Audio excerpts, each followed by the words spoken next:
जय जगन्नाथ बंधुगण आज आम जानिबा 3 फेब्रुआरी 2026 मंगलवार दिन द्वादश राशि राशिफल विषय रे।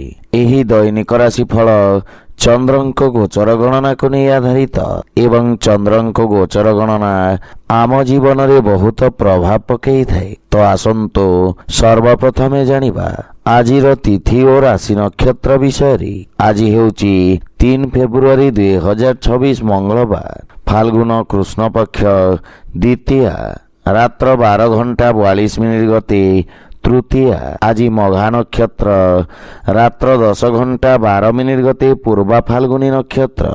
आज सिंह चंद्र अहोरात्र। आजिर सांवत्सरिक श्राद्ध द्वितीयार एकधिष्ट पार्वण। आजिर शुभ बेला दिवा 8 घंटा 46 रु 11 घंटा पर्यंत। आजिर सूर्योदय प्रातः 6 घंटा 30 मिनिट। आजिर सूर्यास्त संध्या 5 घंटा 44 मिनिट। आज कर्कट ओ मकर राशि पुरुष मानक घात चंद्र एवं मकर राशिर घात बार। आज बोईतालु खाइबा निषिद्ध। तो बंधुगण आसंतु जानिबा आजिर राशिफल विषय रे। ता पूर्वरु आम चैनल को जो मैंने नुआ करी आछंती तले थिवा लाल रंगर सब्सक्राइब बटन को दबाई आम चैनल को सब्सक्राइब करंतो ओ पाखरे थिवा घंटी बटन को दबाई ऑल रे सिलेक्ट करंतो। काहेकि ना आमे अपलोड करिथिवा प्रत्येक वीडियो रो नोटिफिकेशन आपण सर्वप्रथमे पाई परिबे। तो प्रथमे जानिबा मेष राशि विषय रे। आपणक राशि रु पंचम भाव रे चंद्रदेवंक गोचर आपणक कार्यक्षेत्र रे सफलतार नूतन कीर्तिमान स्थापित करिबा। दिनटी समस्त छात्र छात्री मानक पई विशेष शुभ फलदायक रहिबा। आपणक अधिकार तथा दायित्व रे वृद्धि पाइबा एवं वेतन वृद्धि हेबार मध्य जोग रहिछि। परिश्रमर उत्तम परिणाम प्राप्ति हेबा। आपणकर सफलता द्वारा किछि लोक आघात पाइबे। सेथिपई कार्य संबंधित षडयंत्ररु सावधान रुहंतु। किंतु पारिवारिक कलहरु आपणଙ୍କୁ दूरेई रहिबा उचित एवं गृहर सदस्यंक सहित कथावार्ता करिबा समय रे बाणी रे माधुर्य बजाय रखंतु।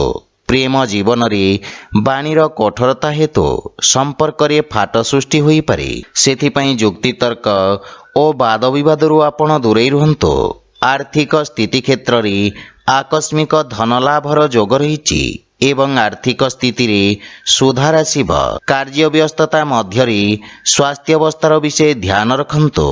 खाद्य एवं विश्रामर संपूर्ण जत्न नियंतु। आज आपण ओं आदित्याय नमः मंत्रर जप करंतु शुभ फल पाइबे। वृष राशि चंद्रदेवंक चतुर्थ भाव रे गोचर कारणरू किछि समस्या आपणଙ୍କୁ हैरान करि पारि। कर्म क्षेत्र रे परिवर्तन एवं स्थानांतरणर संभावना रहिछि। किंतु आपणଙ୍କ कठिन परिश्रम एवं धैर्य बल रे आपण समस्त समस्यारू मुक्ति पाई परिबे। आपणଙ୍କ आत्मविश्वास वृद्धि पाइब एवं निष्पत्ति नेबार क्षमता विकसित हेब। जहा फल रे आपणଙ୍କର किछि गुरुत्वपूर्ण कार्य समाधान हेबार संभावना रहिछि। पारिवारिक जीवन रे पारिवारिक संपर्क खराब होई पारे। सेथिपई गृह कलहरु बंचिबा पई आपण परिवारर परिवेश को सकारात्मक रखिबार प्रयास करंतु। मातांक सहित थिबा मतभेद को विचार विमर्श करी समाधान करिबा परे मानसिक शांति बजाय रहिब। आर्थिक दृष्टिरू सामान्य संघर्ष करिबाको पड़ी पारे किंतु परिणाम आपणଙ୍କ पई उत्तम रहिब। अनावश्यक खर्च सीमित रखंतु एवं रक्तचाप रोगी स्वास्थ्य अवस्थार विशेष जत्न नेबा आवश्यक।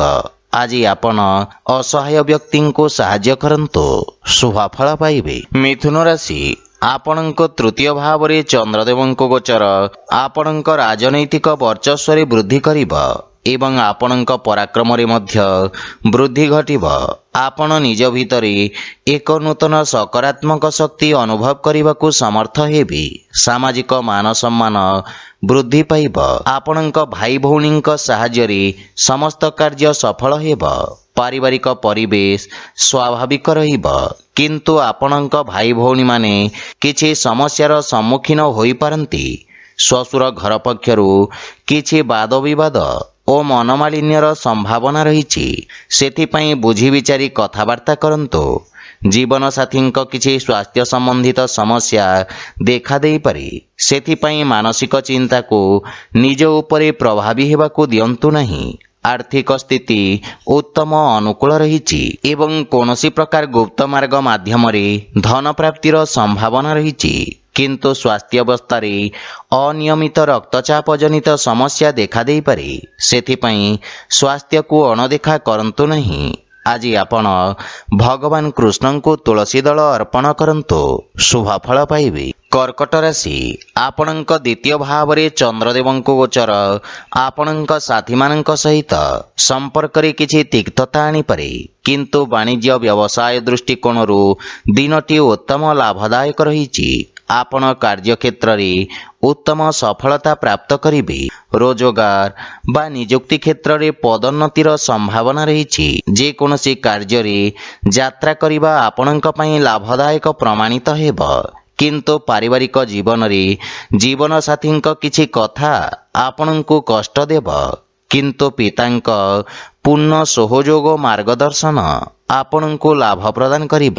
ମାତା ଓ ଜୀବନସାଥୀଙ୍କ ମଧ୍ୟରେ କିଛି ବିବାଦର ସମ୍ଭାବନା ରହିଛି, ଯାହା ପାରିବାରିକ କନ୍ଦଳ ସୃଷ୍ଟି କରିପାରେ। ପ୍ରେମ ସମ୍ବନ୍ଧରେ ପ୍ରଗାଢ଼ତା ଆସିବ ଏବଂ ଆର୍ଥିକ ସ୍ଥିତି କ୍ଷେତ୍ରରେ ଆଂଶିକ ଧନଲାଭ ବା ସମ୍ପତ୍ତିରୁ ଆପଣ ଲାଭବାନ ହେବେ। ସ୍ୱାସ୍ଥ୍ୟାବସ୍ଥା ଉତ୍ତମ ଅନୁକୂଳ ରହିଛି ଏବଂ ଆପଣ ରୋଗରୁ ମୁକ୍ତି ପାଇବେ। ଆଜି ଆପଣ ସୂର୍ଯ୍ୟଦେବଙ୍କୁ ସିନ୍ଦୁର ମିଶ୍ରିତ ଜଳ ଅର୍ପଣ କରନ୍ତୁ, ଶୁଭ ଫଳ ପାଇବେ। ସିଂହ ରାଶି, ଆପଣଙ୍କ ରାଶି ସ୍ଥାନରୁ ଚନ୍ଦ୍ରଦେବଙ୍କ ଗୋଚର ଆପଣଙ୍କ କାର୍ଯ୍ୟରେ ସଫଳତା ପ୍ରଦାନ କରିବ। ବିରୋଧୀ ଓ ଶତ୍ରୁମାନଙ୍କୁ ପରାସ୍ତ କରିବାରେ ଆପଣ ସଫଳ ହେବେ। ଯଦି କୌଣସି ଆଇନଗତ ବିବାଦ ଚାଲିଛି, ତେବେ ବିଜୟର ଶୁଭ ସମ୍ଭାବନା ରହିଛି। ଅନ୍ୟମାନଙ୍କ କ୍ଷେତ୍ରରେ ହସ୍ତକ୍ଷେପ କରିବା ଆପଣଙ୍କୁ କ୍ଷତି ପହଞ୍ଚାଇବ। ରୋଜଗାର କ୍ଷେତ୍ରରେ ଏହି ଗୋଚର ଆପଣଙ୍କୁ ଶୁଭ ଫଳ ପ୍ରଦାନ କରିବ ଏବଂ ପରିସ୍ଥିତି ଉତ୍ତମ ହେବାକୁ ଲାଗିବ। ପାରିବାରିକ ସ୍ତରରେ ଆପଣ ଜୀବନସାଥୀଙ୍କ ଭାବନାକୁ ସମ୍ମାନ କରିବେ ଏବଂ ପ୍ରେମ ଭାବ ବୃଦ୍ଧି ପାଇବ। ପରସ୍ପର ମଧ୍ୟରେ ଗୁରୁତ୍ୱପୂର୍ଣ୍ଣ ବିଷୟରେ ଚର୍ଚ୍ଚା କରିବେ, ଯାହା ଜୀବନ ସମ୍ବନ୍ଧିତ ଗୁରୁତ୍ୱପୂର୍ଣ୍ଣ ନିଷ୍ପତ୍ତି ନେବାରେ ଆପଣଙ୍କୁ ସାହାଯ୍ୟ କରିବ। କୌଣସି ସମ୍ପର୍କୀୟଙ୍କ କଥାବାର୍ତ୍ତା ଆପଣଙ୍କୁ ବ୍ୟଥିତ କରିବ ଏବଂ ପ୍ରେମ ସମ୍ପର୍କକୁ ନେଇ ଆପଣ ସାମାନ୍ୟ ଚିନ୍ତିତ ରହିବେ। ଆର୍ଥିକ ସ୍ଥିତି ଦୃଷ୍ଟିରୁ ସମୟ ଉତ୍ତମ ଅନୁକୂଳ ରହିଛି ଏବଂ ପୁରୁଣା ଋଣ ଭାରରୁ ମୁକ୍ତି ମିଳିବ। ସ୍ୱାସ୍ଥ୍ୟାବସ୍ଥା ଉତ୍ତମ ଅନୁକୂଳ ରହିବ ଏବଂ ପିତ୍ତ ସମ୍ବନ୍ଧିତ ରୋଗରୁ ଆରାମ ମିଳିବ। ଆଜି ଆପଣ ଭଗବାନ ଗଣେଶଙ୍କୁ ଦୁବ ଅର୍ପଣ କରନ୍ତୁ, ଶୁଭ ଫଳ ପାଇବେ। କନ୍ୟା ରାଶି, ଆପଣଙ୍କ ଦ୍ୱାଦଶ ଭାବରେ ଚନ୍ଦ୍ରଦେବଙ୍କ ଗୋଚର ଆପଣଙ୍କ ରୋଜଗାର କ୍ଷେତ୍ରରେ କିଛି ବାଧାବିଘ୍ନ ସୃଷ୍ଟି କରିବ। କ୍ରୋଧର ଅଧିକତା ଆପଣଙ୍କ ପାଇଁ କ୍ଷତିକାରକ ହେବ। ସେଥିପାଇଁ କୌଣସି ନିଷ୍ପତ୍ତି ନେବା ପୂର୍ବରୁ ଭବିଷ୍ୟତର ଯୋଜନା ବିଷୟରେ ଭଲ ଭାବରେ ଚିନ୍ତା କରିବା ଲାଭଦାୟକ ହେବ। ଛାତ୍ରଛାତ୍ରୀମାନଙ୍କୁ ନିଜ ଏକାଗ୍ରତା ବଜାୟ ରଖିବାକୁ ଅଧିକ ସଂଘର୍ଷ କରିବାକୁ ପଡ଼ିବ। ପାରିବାରିକ ଜୀବନରେ ବୈବାହିକ ଦାମ୍ପତ୍ୟ ଜୀବନରେ ସୁଧାର ଆସିବ, କିନ୍ତୁ ପ୍ରେମ ଜୀବନ ପାଇଁ ସମୟ ଅନୁକୂଳ ନୁହେଁ। ଧାର୍ମିକ ଆଧ୍ୟାତ୍ମିକ କାର୍ଯ୍ୟ ପ୍ରତି ଆପଣଙ୍କ ରୁଚି ବଢ଼ିବ। ଆର୍ଥିକ ସ୍ଥିତି ଉତ୍ତମ ଅନୁକୂଳ ରହିଛି ଏବଂ ଆର୍ଥିକ ଲାଭ ପ୍ରାପ୍ତ କରିବେ। ଅନାବଶ୍ୟକ ଖର୍ଚ୍ଚରେ ନିୟନ୍ତ୍ରଣ ଲାଗି ରହିବ। ବ୍ୟବସାୟୀମାନଙ୍କ ଆୟ ବୃଦ୍ଧି ପାଇବ, କିନ୍ତୁ କିଛି ଶାରୀରିକ ଅସୁବିଧାର ସମ୍ଭାବନା ରହିଛି।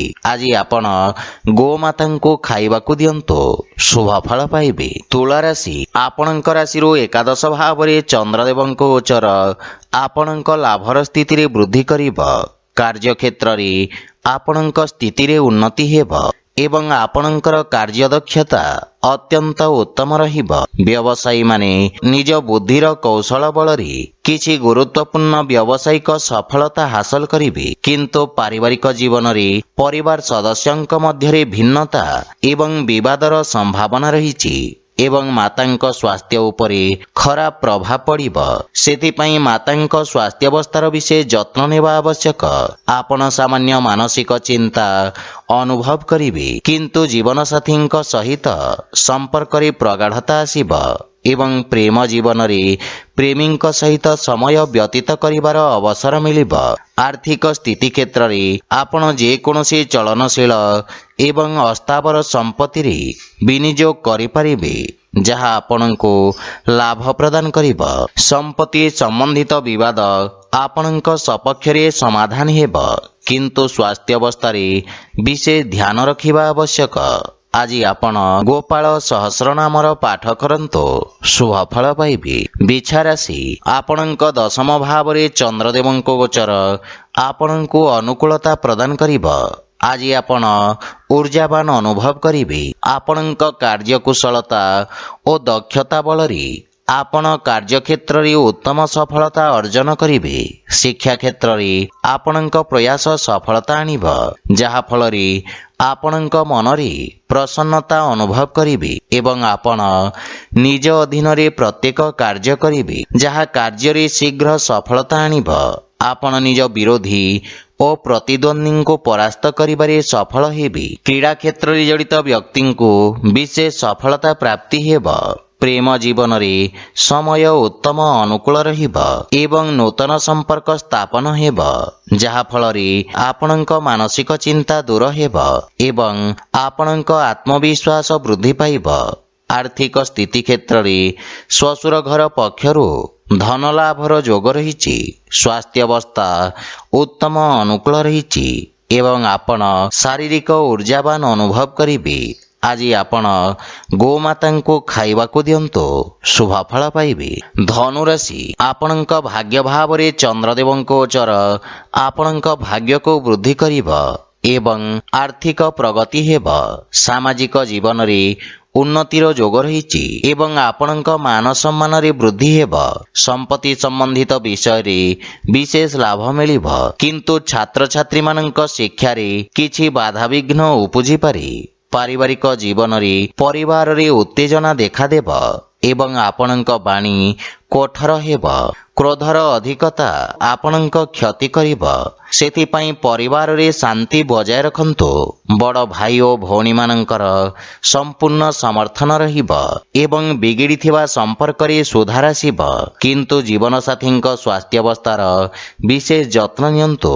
ଆର୍ଥିକ କ୍ଷେତ୍ରରେ ଅନାବଶ୍ୟକ ଖର୍ଚ୍ଚ ଉପରେ ପ୍ରତିବନ୍ଧକ ଲଗାଇବାର ଆବଶ୍ୟକ ରହିଛି, ଅନ୍ୟଥା ବଡ଼ କ୍ଷତିର ସମ୍ଭାବନା ରହିଛି।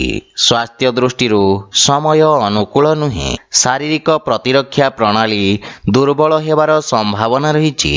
ଆଜି ଆପଣ ଅସୁସ୍ଥ ରୋଗୀଙ୍କୁ ଔଷଧ ଦାନ କରନ୍ତୁ, ଶୁଭଫଳ ପାଇବେ। ମକର ରାଶି, ଆପଣଙ୍କ ରାଶି ସ୍ଥାନରୁ ଅଷ୍ଟମ ଭାବରେ ଚନ୍ଦ୍ରଦେବଙ୍କ ଗୋଚର ହେତୁ ଆପଣଙ୍କୁ କାର୍ଯ୍ୟକ୍ଷେତ୍ରରେ କିଛି ସମସ୍ୟାର ସମ୍ମୁଖୀନ କରିବାକୁ ପଡ଼ିପାରେ, କିନ୍ତୁ ଆକସ୍ମିକ ଧନଲାଭର ଯୋଗ ରହିଛି। ସାମାଜିକ କାର୍ଯ୍ୟରେ ଆପଣଙ୍କ ଯୋଗଦାନ ଆପଣଙ୍କ ପ୍ରଭାବ କ୍ଷେତ୍ରକୁ ବୃଦ୍ଧି କରିବ। ଆପଣଙ୍କ ବିପରୀତ ପରିସ୍ଥିତିରେ କାର୍ଯ୍ୟ କରିବାର କ୍ଷମତା ଆପଣଙ୍କ ସହକର୍ମୀଙ୍କୁ ପ୍ରଭାବିତ କରିବ। ପରିବାରରେ କୌଣସି ବ୍ୟକ୍ତିଙ୍କ ସହିତ ମତଭେଦ ହେବାର ସମ୍ଭାବନା ରହିଛି, କିନ୍ତୁ ଆପଣ ନିଜ ବାଣୀ କୌଶଳରେ ସମସ୍ତଙ୍କୁ ପ୍ରଭାବିତ କରିବେ। ଜୀବନସାଥୀଙ୍କ ସହିତ ସମ୍ପର୍କରେ ପ୍ରଗାଢ଼ତା ଆସିବ, କିନ୍ତୁ ପିତାଙ୍କ ସ୍ୱାସ୍ଥ୍ୟାବସ୍ଥାର ବିଶେଷ ଯତ୍ନ ନିଅନ୍ତୁ। ପ୍ରେମ ସମ୍ପର୍କ ମାନସିକ ଶାନ୍ତି ଓ ସୁଖ ସୃଷ୍ଟି କରିବ। ଆର୍ଥିକ ଲାଭ ପ୍ରାପ୍ତି ହେବ ଏବଂ ଶୁଭ କାର୍ଯ୍ୟରେ କରାଯାଇଥିବା ନିବେଶ ଆପଣଙ୍କ ଲାଭର ସ୍ଥିତିକୁ ଦ୍ୱିଗୁଣିତ କରିବ। ମାନସିକ ଚିନ୍ତା ସ୍ୱାସ୍ଥ୍ୟାବସ୍ଥାକୁ ଖରାପ କରିପାରେ, ବିଶେଷ କରି ଅନିୟମିତ ରକ୍ତଚାପ ଥିବା ରୋଗୀମାନେ ସ୍ୱାସ୍ଥ୍ୟାବସ୍ଥାର ବିଶେଷ ଧ୍ୟାନ ରଖନ୍ତୁ। ଆଜି ଆପଣ ଅସହାୟ ଲୋକଙ୍କୁ ଯଥାସମ୍ଭବ ସାହାଯ୍ୟ କରନ୍ତୁ, ଶୁଭଫଳ ପାଇବେ। କୁମ୍ଭ ରାଶି, ଆପଣଙ୍କ ସପ୍ତମ ଭାବରେ ଚନ୍ଦ୍ରଦେବଙ୍କ ଗୋଚର ଆପଣଙ୍କ ସହଯୋଗୀଙ୍କ ଦ୍ୱାରା ଲାଭ ପ୍ରଦାନ କରିବ। ବାଣିଜ୍ୟ ବ୍ୟବସାୟରେ ନୂତନ ସମ୍ପର୍କ ପ୍ରତିଷ୍ଠା ହେବ, ଯାହା ପାରସ୍ପରିକ ଲାଭଦାୟକ ସହଭାଗିତାରେ ପରିଣତ ହେବ। ଏହି ସମୟ ଆପଣଙ୍କ ପାଇଁ ଅତ୍ୟନ୍ତ ଶୁଭ ଅଟେ ଏବଂ ଭାଗ୍ୟ ଆପଣଙ୍କ ସପକ୍ଷରେ ରହିଛି। ପାରିବାରିକ ଜୀବନରେ ଜୀବନସାଥୀଙ୍କ ପୂର୍ଣ୍ଣ ସମର୍ଥନ ମିଳିବ। ସନ୍ତାନ ପକ୍ଷରୁ ସୁଖଦ ସମାଚାର ପ୍ରାପ୍ତି ହେବ ଏବଂ କର୍ମକ୍ଷେତ୍ରରେ ଜୀବନସାଥୀଙ୍କ ପରାମର୍ଶ ସହାୟକ ସିଦ୍ଧ ହେବ। ପତି ପତ୍ନୀଙ୍କ ସମ୍ପର୍କରେ ପ୍ରଗାଢ଼ତା ଆସିବ। ଭାଇ ଓ ବନ୍ଧୁମାନଙ୍କର ସମଗ୍ର ସଂଗଠନ ଆପଣଙ୍କ ମନକୁ ଖୁସି ଏବଂ ଆତ୍ମବିଶ୍ୱାସରେ ପରିପୂର୍ଣ୍ଣ କରିବ। ବିବାହଯୋଗ୍ୟ ବ୍ୟକ୍ତିଙ୍କ ପାଇଁ କିଛି ଭଲ ପ୍ରସ୍ତାବ ଆସିପାରେ। ପ୍ରେମ ଜୀବନରେ ମଧୁରତା ରହିବ ଏବଂ ଆର୍ଥିକ ଲାଭରେ ଧୀରେ ଧୀରେ ବୃଦ୍ଧି ଘଟିବ। ଦୀର୍ଘକାଳୀନ ଯୋଜନାଗୁଡ଼ିକରୁ ଲାଭ ମିଳିବ।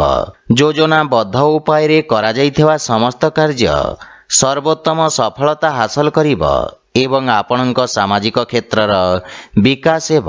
ନୂତନ କାର୍ଯ୍ୟର ରୂପରେଖା ପ୍ରସ୍ତୁତ କରିବେ। ଆପଣ ସ୍ୱାସ୍ଥ୍ୟ ସମ୍ବନ୍ଧିତ ସମସ୍ୟାରୁ ମୁକ୍ତି ପାଇବେ ଏବଂ ମାନସିକ ସୁଖ ଏବଂ ଶାନ୍ତି ଅନୁଭବ କରିବେ। ଆଜି ଆପଣ ହନୁମାନ ଚାଳିଶାର ପାଠ କରନ୍ତୁ, ଶୁଭ ଫଳ ପାଇବେ। ମୀନ ରାଶି, ଆପଣଙ୍କ ରାଶି ସ୍ଥାନରୁ ଷଷ୍ଠ ଭାବରେ ଚନ୍ଦ୍ରଦେବଙ୍କ ଗୋଚର ଆପଣଙ୍କ ଖର୍ଚ୍ଚରେ ବୃଦ୍ଧି କରିବ। ଆପଣ ନିଜ ବୁଦ୍ଧି ଏବଂ କୌଶଳ ବଳରେ ନିଜ ସମସ୍ତ ଲକ୍ଷ୍ୟକୁ ହାସଲ କରିବାରେ ସକ୍ଷମ ହେବେ। ଆପଣଙ୍କ କିଛି ଗୁପ୍ତ ଶତ୍ରୁ ଆପଣଙ୍କ ଭାବମୂର୍ତ୍ତିକୁ ନଷ୍ଟ କରିବାର ପ୍ରୟାସ କରିବେ। ଆପଣ ନୂତନ ଲୋକଙ୍କ ସହିତ ସାକ୍ଷାତ କରିବେ। କ୍ୟାରିୟରରେ ଉତ୍ତମ ଉନ୍ନତିର ଯୋଗ ରହିଛି। ନୂତନ କାର୍ଯ୍ୟ କରିବାକୁ ଚେଷ୍ଟା କରିବେ ଏବଂ କାର୍ଯ୍ୟକ୍ଷେତ୍ରରେ ସ୍ଥିତିରେ ସୁଧାର ଆସିବ। ସହକର୍ମୀଙ୍କ ପରାମର୍ଶରୁ ଆପଣ ଉପକୃତ ହେବେ। ମାତୃ ଘର ପକ୍ଷରୁ ପୂର୍ଣ୍ଣ ସହଯୋଗ ଓ ମାର୍ଗଦର୍ଶନ ପ୍ରାପ୍ତି ହେବ, କିନ୍ତୁ ପାରିବାରିକ କଳହରୁ ଆପଣଙ୍କୁ ଦୂରେଇ ରହିବା ଉଚିତ ତଥା ପରିବାର ସଦସ୍ୟଙ୍କ ସ୍ୱାସ୍ଥ୍ୟାବସ୍ଥାର ବିଷୟ ଧ୍ୟାନ ରଖନ୍ତୁ। ପ୍ରେମ ଜୀବନରେ ବାଣୀର କଠୋରତା ହେତୁ ସମ୍ପର୍କରେ ଫାଟ ସୃଷ୍ଟି ହୋଇପାରେ। ସେଥିପାଇଁ ଅନାବଶ୍ୟକ ବାଦ ବିବାଦ ଓ ଯୁକ୍ତିତର୍କରୁ ଆପଣ ଦୂରେଇ ରୁହନ୍ତୁ। ଯଦି ଆପଣ ବ୍ୟବସାୟିକ ଋଣ ପାଇଁ ଚେଷ୍ଟା କରୁଛନ୍ତି, ତାହେଲେ କୌଣସି ପରିଚିତ ବ୍ୟକ୍ତିଙ୍କ ସାହାଯ୍ୟ ପାଇବାର ସମ୍ଭାବନା ରହିଛି। ଗଣ୍ଠିପୀଡ଼ା ଯନ୍ତ୍ରଣା ଭୋଗୁଥିବା ରୋଗୀମାନେ ବିଶେଷ ଉପକୃତ ହେବେ। ଆଜି ଆପଣ ବୃଦ୍ଧ ଲୋକଙ୍କୁ ସାହାଯ୍ୟ କରନ୍ତୁ, ଶୁଭ ଫଳ ପାଇବେ। ତ ବନ୍ଧୁଗଣ, ଏହା ଥିଲା ଆଜିର ରାଶିଫଳ ବିଷୟରେ। ଯଦି ଭିଡ଼ିଓଟି ଆପଣମାନଙ୍କୁ ଭଲ ଲାଗିଥାଏ, ଲାଇକ୍, ସେୟାର ଓ କମେଣ୍ଟ କରି ଜଣାନ୍ତୁ ଏବଂ ଆମ ଚ୍ୟାନେଲକୁ ସବସ୍କ୍ରାଇବ୍ କରନ୍ତୁ। ଜୟ ଜଗନ୍ନାଥ।